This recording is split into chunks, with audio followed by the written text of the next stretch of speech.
പ്രശ്നങ്ങൾ വരുമ്പോൾ ഒറ്റയ്ക്ക് അതിനെ സഹിക്കാനും അതിനൊറ്റയ്ക്ക് നേരിടാനും അതിലൂടെ ഒറ്റപ്പെടൽ തിരഞ്ഞെടുക്കാനും പ്രശ്നങ്ങളെ ആരോടും ചോദിക്കാതെ യാചിക്കാതെ സഹായം തേടാതെ സോൾവ് ചെയ്യാൻ പഠിക്കുകയും ചെയ്തു കഴിഞ്ഞാൽ പിന്നെ ജീവിതത്തിൽ നിങ്ങൾ ഒരിക്കലും തോക്കാൻ പോകുന്നില്ല. അതായത് വളരെ ശാന്തമായിട്ട് വളരുക എന്നുള്ളതാണ്. ആ വളർച്ച എന്ന് പറയുന്നത് പുറത്തുനിന്ന് നോക്കുമ്പോൾ ആരും കാണാൻ പറ്റത്തില്ല. അതൊരു ഇമോഷണൽ വളർച്ചയാണ്.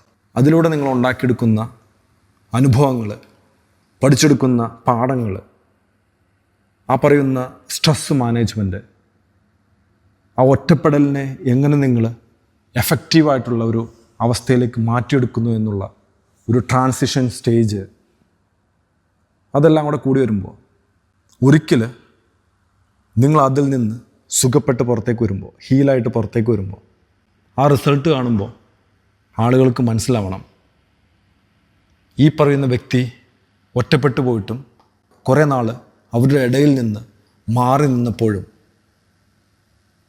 ഇവരെന്തൊക്കെയോ ചെയ്യുമായിരുന്നു, ഇവരെന്തൊക്കെയോ പഠിക്കുമായിരുന്നു, ഇവരെന്തൊക്കെയോ മനസ്സിലാക്കുമായിരുന്നു എന്നുള്ള ഒരു ബോധം അവർക്ക് അപ്പോൾ ഉണ്ടാവും. കാരണം നിൻ്റെ റിസൾട്ട് എന്ന് പറയുന്നത് അവരിതൊക്കെ കാണിച്ചു കൊടുക്കും. അപ്പോൾ ഒറ്റയ്ക്ക് വളരാൻ പഠിക്കും.